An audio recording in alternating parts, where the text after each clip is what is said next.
নমস্কাৰ সকলোকে স্বাগতম জনাইছো মই YouTube channel times Assam news লৈ আজি ভিডিঅ'টো আমাৰ অংগনবাড়ী কৰ্মী সহায়িকা বাইদেউসকলৰ বাবে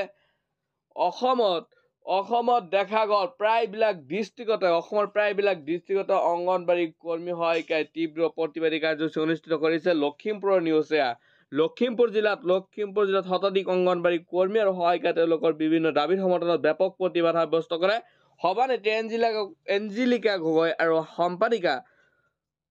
অমিৰা হৈকিয়া বৰুৱাৰ নেতৃত্বত অসম ৰাজ্যিক অংগনবাড়ী শ্ৰমিক সহায়িকা সংঘৰ লখিমপুৰ জিলা ইউনিটিৰ বেনাৰত জিলা সমাজ কল্যাণ বিষয়াৰ কাৰ্যালয়ৰ সন্মুখত এই প্ৰতিবাদী কাৰ্যসূচী আৰম্ভ কৰে অসম ৰাজ্যিক অংগনবাড়ী কৰ্মী সহায়িকা সন্থাই ৰাজ্যজুৰি 3 অক্টোবৰৰ পৰা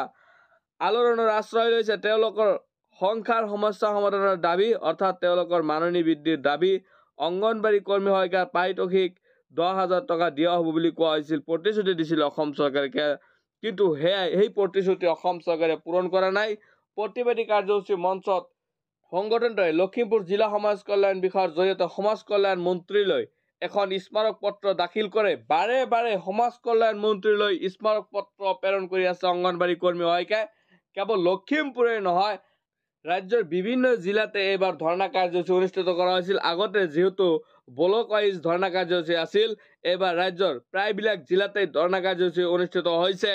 ভাৰত চৰকাৰে 1975 চনৰ 2 অক্টোবৰত সংহত শিশু উন্নয়ন আঁচনি সেৱা আৰম্ভ কৰিছিল ইতিমধ্যে আঁচনিখন হৈছে 48 বছৰ এই আঁচনিখনে অংগনবাড়ী কেন্দ্ৰসমূহৰ জৰিয়তে এক পৰিসৰৰ সেৱা আগবঢ়াই শিশুৰ দীৰ্ঘম্যাদী পুষ্টি সামগ্ৰিক বিকাশৰ ওপৰত লক্ষ্য কৰি লোৱা বুলি সকলোৱে জানে Icds প্ৰদান কৰা সেৱাৰ পেকেজ পৰিপূৰক পুষ্টি অন্তৰ্ভুক্ত কৰা হৈছে প্ৰাক বিদ্যালয় শিক্ষা 0 পৰা 6 বছৰ বয়সৰ শিশু কিশোৰী গৰ্ভৱতী মহিলা আৰু স্তনপান কৰা মাতৃৰ বাবে প্ৰতিষেধক স্বাস্থ্য পৰীক্ষা পুষ্টি আৰু স্বাস্থ্য শিক্ষা আৰু ৰেফাৰেল সেৱা তথাপিও তেওঁলোকক দিনটোত 4 ঘণ্টাৰো অধিক সময় কাম কৰিলে একালীন পৰিশ্ৰমৰ পৰিৱৰ্তে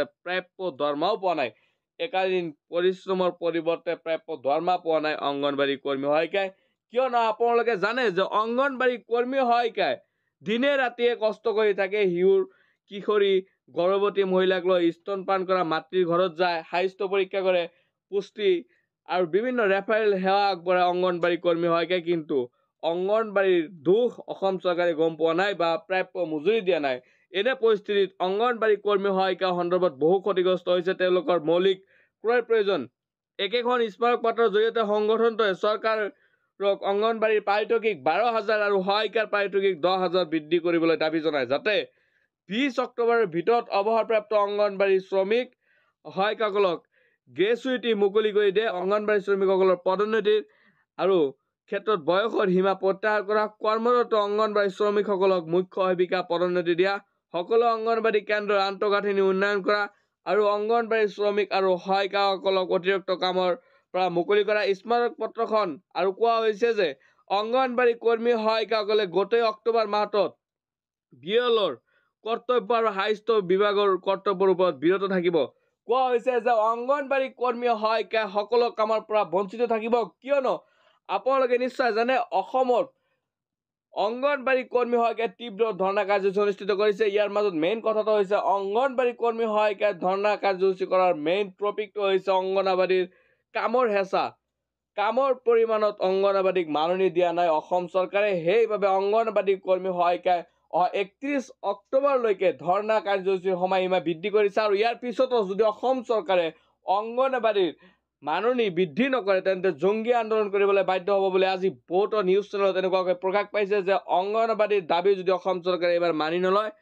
জংগী আন্দোলনৰ বাবে অংগনবাড়ী কৰ্মী সহায়িকা আগবাঢ়ি যাব কিন্তু ইয়াৰ মাজত এটা মেইন কথা হৈছে সেয়া আঁতৰি গৈছোঁ আমি যে আজি 7 দিন হ'ল অসমৰ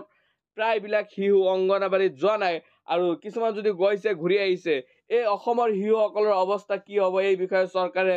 সচেতন হ'ব লাগে আৰু অতি সোনকালে অংগনবাড়ীৰ যিবিলাক দাবীসমূহ পূৰণ কৰিব লাগে আৰু এই শিশুসকলক পাঠদানৰ ব্যৱস্থা কৰিব লাগে সো আজি ভিডিঅ' এইখিনি আছিল ভিডিঅ'টো কেনে লাগিল ভিডিঅ'টো লাইক কৰি যাব চেনেলটো সাবস্ক্ৰাইব কৰি যাবলৈ নাপাহৰিব থ্যাংক ইউ জয় অসম